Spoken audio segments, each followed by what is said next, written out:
Podría ser que pronto, en vez de que usted vea contenidos que habitualmente veía, empecemos a ver cosas más nacionales, conjuntos de música, o expositores musicales y, por ejemplo, un canal vinculado a las noticias tenga que darnos como contenido muchos conciertos o música. Y entonces ya le cambiamos el sentido a un canal de noticia o un canal deportivo. Esta situación, que podría molestarnos a nosotros como consumidores, está siendo respaldada por un legislador en el Perú que cree que es la manera de poder apoyar la creación nacional, en este caso de los músicos, como decía, la radiodifusión, las televisoras y obviamente la radio también. Puede ser polémico, es la forma en que deberíamos ayudar a que haya más producción nacional. Sobre eso es que vamos a hablar ahora con dos personas directamente involucradas, con el músico y productor Pepe Ortega y con Abraham Palomino, más conocido como Imposible. Un gusto. Buenas noches, muchas gracias por haber aceptado esta invitación a un diálogo. ¿Cuál es su primera opinión así rápidamente sobre este tipo de medidas? O sea, ¿a ustedes les parece que facilitar cuotas de producción nacional en la radiodifusión, televisión y radio, de verdad les ayuda a volverse más global o eventualmente hacer que su trabajo sea más aceptado por la población? No sé, empecemos con Pepe. Bueno, por los mayores. El tema es amplio, ¿no? Ahora, si me preguntas a mí como músico, si es que quisiera que se escuche más música nacional, te voy a decir que sí, ¿no? Es como que le preguntes a la gente, quisieras que no se paguen impuestos, te voy a decir que sí. Ahora, si tú me haces analizar la ley, con los más de 30 años que tengo en la industria, me parece que es una ley que tiene muchos más errores que aciertos, ¿no? O sea, tiene un montón de fallas, pero horribles, estructurales. Para empezar, ¿no? O sea, te habla de una exigencia del 30 o 40% de música nacional, música emergente. No lo define, o sea, no te dice qué es música nacional. Más adelante te dice música emergente, no te dice qué es. O sea, si va a ser algo tan gravitante como para quitarle la licencia a una radio o a un canal, tendrías que tomarte la molestia, además por respeto, ¿no? O sea, define qué cosa es música nacional, qué es música emergente, ¿no? Entonces, si eso va a estar en manos de alguien de un ministerio, de un burócrata que te va a poner un sello, o sea, se abre una caja de Pandora para que se use políticamente y todo. Entonces, es una primera gran deficiencia. No quiero acaparar la conversación, pero te digo, tiene otras deficiencias más. Porque vamos al hecho que para mí, es como el huevo y la gallina, ¿no? O sea, este país no es un país tan nacionalista como México, Brasil o Argentina. Y eso no es culpa de las radios, porque las radios lo que vienen es que encuentran un mercado determinado y explotan eso como cualquier empresario que hace su estudio de mercado y dice, me voy a dedicar a esto. Entonces, si lo que queremos es cambiar el chip cultural, tenemos que trabajar con los niños, que tenemos que trabajar en los colegios, en los gobiernos locales, las municipalidades, gobiernos regionales. Entonces, me gustaría ver un plan general de cultura, ¿no?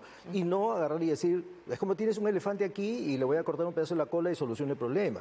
Entonces, las radios, y ya un poco para ir cerrando, porque no quiero darle espacio a mi colega, pero te digo, ¿quiénes escuchan música en radios hoy en día, no? O sea, pregúntale a cualquier joven de 16 o 15 años para abajo. No escuchan radio. Justamente, Pepe, muchas gracias. Sí. Vamos a hablar con Abraham o Imposible, ¿cómo te gusta? Lo que decía Pepe es importante. Las generaciones más jóvenes en el Perú, ¿cómo consumen, por ejemplo, tus contenidos, tus productos? ¿Se van a la radio, se van a Spotify? ¿Qué hacen? Es una gran incógnita, si es que nos podríamos preguntar a los chicos si nos podrían escuchar en la radio, porque la música en la radio nacional, por lo menos la producción nacional, por lo menos el rubro al que yo me dedico se quedó congelada en 1900, corrígeme si me equivoco, por favor, 92. No te creo. Sí, o sea... ¿Tocas rock? Rock, pop, folk, música alternativa, la música que está de repente marcando un poco la tendencia en los mercados independientes en Latinoamérica y en el mundo. Pero no está en la radio, entonces es un poco difícil preguntarle a un chico de 16 o 18 años, ¿escuchas no sé, a Alejandro de María Laura o Canaco y el Tigre o Aco en la radio? No, porque no están y nunca estuvieron, pero acaban de llenar cada uno un gran teatro nacional. Así es. Yo me animaría a pensar si esos artistas que están en la radio podrían hacer eso. Yo comparto la idea de Pepe respecto de que la norma tiene muchas deficiencias, sí. Para eso debería existir un reglamento de la ley, que justamente la ley es un cuerpo normativo que debe estar regulada siempre por un reglamento, que establezca estos conceptos que son fundamentales. ¿Qué es qué? ¿Y qué le corresponde a cada quien? Pero para mí, en el fondo, el espíritu de la norma es positivo. O sea, el objetivo es positivo, obviamente porque la norma no solamente tiene que, se está viendo, se está analizando, y he leído algunas atrocidades por ahí, de que tiene un carácter inconstitucional y todo lo demás. Yo soy productor musical, también he tenido formación como abogado. La norma está también para proteger los derechos de los que no tienen acceso al espectro electromagnético. Eso es propiedad de todos los peruanos. Las radios funcionan con una licencia. No es que la radio sea propietaria. Claro. Entonces, si la radio no cumple con lo que me dice la norma o el reglamento, pierdo mi licencia. Claro, pero tal vez es un poco exigente este tipo de cumplimientos. Estamos al mínimo, al mínimo en Latinoamérica en este momento. Somos el peor mercado después de Ecuador. Claro, ahora es interesante el ejemplo que has puesto, ¿no? El caso de estos músicos que han tenido mucho éxito en sus últimos conciertos y que curiosamente no aparecen en las radios. Entonces, ¿cómo explicamos ese fenómeno? Yo te puedo dar el nombre de 100 artistas, entre los cuales me animaría a decir que 50 están compitiendo afuera. Mira. No me gustaría hablar de mi trabajo, pero sí del trabajo de mis colegas. Tienen artistas firmados por disquera afuera, algunos están trabajando con los mejores productores de México, de España, de Argentina, de Colombia. ¿Y dónde es esa música? En la radio no está. Claro. Porque se cree que la música no es buena, no compite. Y yo me animaría a decir, y creo que Pepe me puede corregir, de que en este momento la producción musical nacional está muy por encima de lo que se hizo hace 30 años. Sin ningún temor en equivocarme. O sea, es más exportable. De hecho, hacemos la música afuera. No es que la hagamos acá. Yo produzco música, artistas acá, la mando a mezclar a Uruguay, Argentina, con gente que me referencia, que sé que son muy buenos en la región haciendo este tipo de géneros. Se masteriza en Argentina, en Nueva York. Claro. Estamos haciendo música afuera. No es que estamos buscando que nuestro productito sea comprado afuera. No, entonces, ¿por qué no está ese producto ahí? ¿Por qué no se replican los éxitos de otras industrias, como la industria de la agroexportación, en lo que Pepe tiene muchísima razón? Es un tema piramidal, es un tema de formación. Los niños no leen, entonces por ende, ¿qué música van a consumir? Exacto. Pepe, tú has hablado de que hay algunos errores en la norma, pero el objetivo es interesante. O sea, lo que queremos es que el mundo conozca, bueno, obviamente nuestros productos y obviamente de los peruanos, pero este tema de lo digital a mí me parece que es importante porque en verdad hoy día tienes distintas ventanas, distintos medios en donde puedes consumir. ¿Hay forma de que, esa es la pregunta, que una cosa pueda compensar a la otra, o es necesario estar en la radiodifusión para que te conozcan y la gente Eso es el punto. Por ejemplo, K-pop nunca suena en ninguna radio, pero te llena estadios, ¿no? Porque justamente hoy en día las redes, el internet es tan poderoso que te permite, es más, o sea, es la solución para un montón de gente. ¿Por qué? Porque te permite llegar a un nicho y tú haces tu marketing fundamentado en ese nicho y lo explotas y tranquilamente puedes llenar estadios y todo. Y no es el único género, ¿no?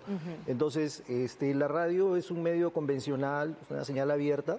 Y te digo, lamentablemente una ley...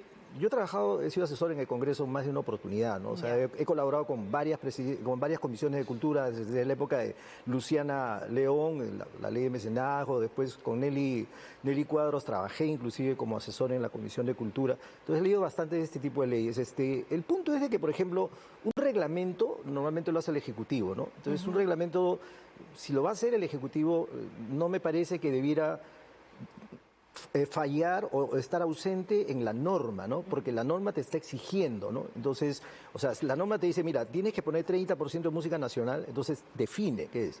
O sea, no se lo dejes a una persona del Ministerio de Economía o de Transportes y Comunicaciones. Hay varios problemitas acá, ¿no? Por ejemplo, ¿quién va a ser la entidad que te ponga finalmente el sello, ¿no? Va a ser el Poder Ejecutivo. Entonces, abre la puerta también para un manejo político. O sea, por eso te digo, la intención es buena. Si tú me preguntas a mí como músico, qué bueno que se escuche la música nacional. Ahora, yo no creo que la ley va a solucionar ese problema. No lo va a solucionar porque no forma parte de una ley de política cultural. Que yo trabajaría en los colegios, obligaría a que los colegios como parte del currículum enseñen, si quieren, por eso, si me defines qué es música nacional, o sea, ¿a qué te refieres? ¿Ritmos peruanos, ritmos folclóricos, andinos, de la sierra? O sea, define, ¿ya? Y que se enseñen en los colegios, obligaría a las municipalidades y hay casos de éxito como Medellín, Bilbao, donde realmente, y casos nacionales, como es el caso de Corea, donde realmente el Estado, por ejemplo, apoya muchísimo a estos productores de K-pop y exportan, generan divisas. Islandia es un país que gana muchísimo dinero, pescado, aluminio y música. Islandia, ¿no? De donde sale Björk y todos ellos. Entonces, hay muchos casos de éxito. Entonces, por eso te digo que la ley, este proyecto de ley, lo veo tan flaco, tan deficiente, que me parece que va a pasar un poco lo mismo, o peor quizá que el 2831, que es la ley del artista, donde ya se normaba el 10%. Pero ¿cuál fue la realidad? Es inviable la supervisión. El Ministerio de Transportes nunca pudo supervisar y ahora le está diciendo, fíjate que cumplan al 30%. Yo primero, antes que nada... Igual 20 o 30, igual no se puede fiscalizar, pero dime, es complicado. ¿cómo supervisas 8.000 radios? Dime? ¿Qué infraestructura tienes para supervisarlo? Por eso la intención, sí estoy de acuerdo con él, la intención puede ser buena. Yo siempre trato de pensar bien de la gente, pero te digo... Por eso es que también tiene tantos defectos como ley misma, como te digo, que no define cosas, no te dice quién es la autoridad, que va a ser, por ejemplo, dice, ¿no? Realidad nacional. Fíjate, ¿no? Dice, programas de realidad nacional. Una pregunta, ¿Magali es realidad nacional o no? Peluchín es realidad nacional, ¿no? Porque para mí puede ser, ¿no? Porque si fuera de la realidad un programa deportivo... Claro, y ese es el problema de este tipo de normas, que en verdad tienen cargas de subjetividad. Ahora, ¿tú qué le mejorarías o qué, si tú pudieras hacer el marco o eventualmente el escenario que facilite que justamente la creación de ustedes trascienda dentro y fuera? ¿Qué necesitaría? Lo que dice Pepe, conceptos. El marco normativo adecuado para que pueda fiscalizarse, para que pueda tener un desarrollo, la ejecución de la norma y para que finalmente se cumpla con las cuotas de manera adecuada. Porque yo vi una entrevista hace poco, no voy a decir en qué canal y tampoco a quién,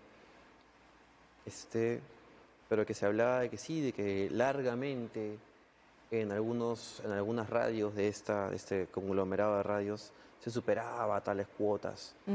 Sí, obviamente, si sigues pasando los 5 o 6 artistas de siempre, y es lo único que se escucha en esas radios, va a superar tremendamente. Pero flaco favor le están haciendo a la música nacional.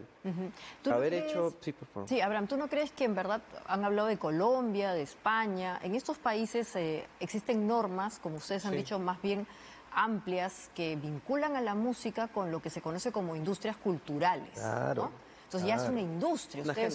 Claro, ustedes están dentro de una cadena de producción que no solamente es local, sino global, lo que tú haces, o sea, produces en el mundo.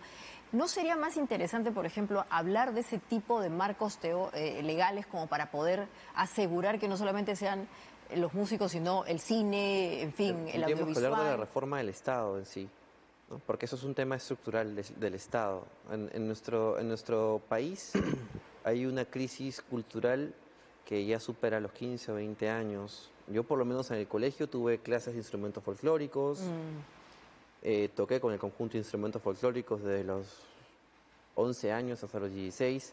De hecho, aprendí armonía por estudiar instrumentos folclóricos y no porque me enseñaron a tocar el piano.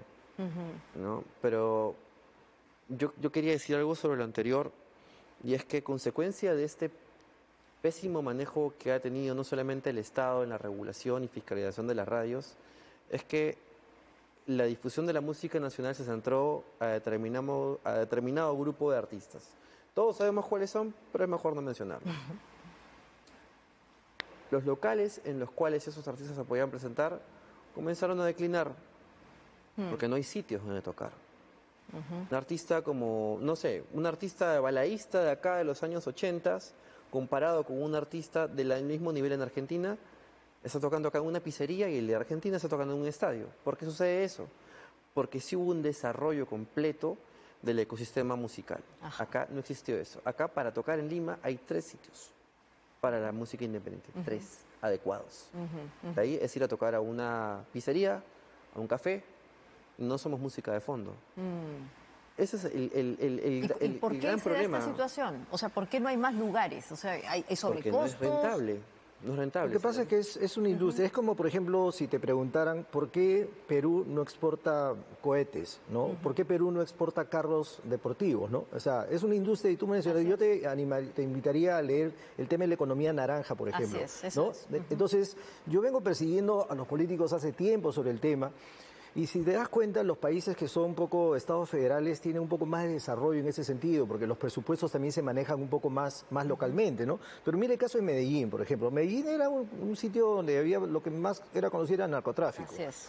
Pero anda a ver ahora, mira cómo se han desarrollado industrias, o sea, videoclips, artistas, lo que dice él, ¿no? Locales, pubs, un montón de artistas puertorriqueños, reggaetoneros se han ido a vivir a Medellín, ¿no? De pronto la música no es la que más nos guste a los dos, pero de pronto, o sea, te digo, había un desarrollo para las modelos, las tiendas de ropa, no, o sea, un desarrollo para la ciudad increíble. Es lo mismo que ha pasado en Bilbao y en muchas otras ciudades, ¿no?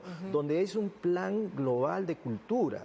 Entonces, el tema es este. Por ejemplo, yo que le diría a los políticos, lo que tú tienes que hacer, él, ¿qué cosa? Es un emprendedor cultural. Así es. Entonces, él no está pidiendo que una limosna ni un apoyo, sino que como un empresario que es, o sea, él arriesga una cierta cantidad y dale los recursos para que él pueda expandir sus mercados, quizá le puedas dar un poco de información de cómo hacer un modelo de negocio, ¿me entiendes? O sea, ayudarlo a prosperar haciendo lo que él hace, pero acá no se ve así, o sea... Pepe, y Abraham, ¿y eso no les suena a ustedes que sería mejor, en vez de estar generando estas normas aisladas, una cosa por aquí, una cosa por allá, trabajar en un marco que, por ejemplo, desarrolle en el Perú la industria cultural, la economía naranja, o sea, que no solamente son los músicos, lo que pasa es que el color no es agradable.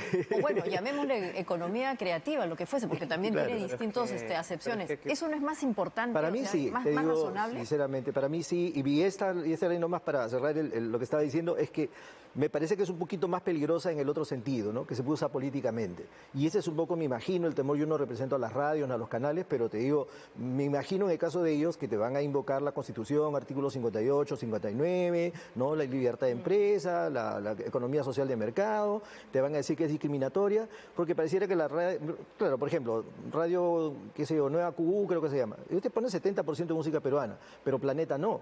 Entonces es una ley contra Planeta, ¿no? O sea, si yo quiero, por ejemplo, escuchar música rock en inglés, escucho doble 9. Entonces, me ponen un guayno, ¿qué voy a hacer? ¿Me quedo escuchando el guayno porque el gobierno quiere promocionar el guayno o me cambio de canal? O sea, ¿me entiendes? Ese es el asunto, ¿no? Que yo sí considero que puede haber una buena intención, pero creo que en la práctica, la parte estratégica es bastante deficiente, ¿no? Yo particularmente no creo que funcione. Y es más, creo que el Ministerio de Transportes no podría supervisar a 8.000 radios. O sea, no lo veo posible siquiera. Entonces, me da pena, pero definitivamente yo por eso es que no estoy apoyando, a pesar que soy músico y que también en mi corazón diría, sí, me gustaría pues que hubiera más música nacional, ¿no? Estupendo. Muchísimas gracias a Abraham y a ti, Pepe. Creo que este es un diálogo que se tiene que seguir ampliando, porque no es solamente una ley de cuotas, es lo que ustedes han reclamado, un marco general que los impulse y, como ustedes han dicho, los vea como emprendedores, ¿no? Discúlpame que te interrumpa, pero ¿qué podemos esperar de este Congreso y de las personas que nos gobiernan? Si hace 6 años se destrozó el norte, estamos viviendo lo mismo. Así es, pero menos mal que hay formas de organizarse, hay estos espacios, así que gracias. Yo encantadísima. Gracias por creo permitirnos también en este expresarnos. De la para mí es un gusto cultural. Hablar con la gente joven. Así que muy bien. Bueno, que está moviendo la industria. Gracias por haber estado con nosotros.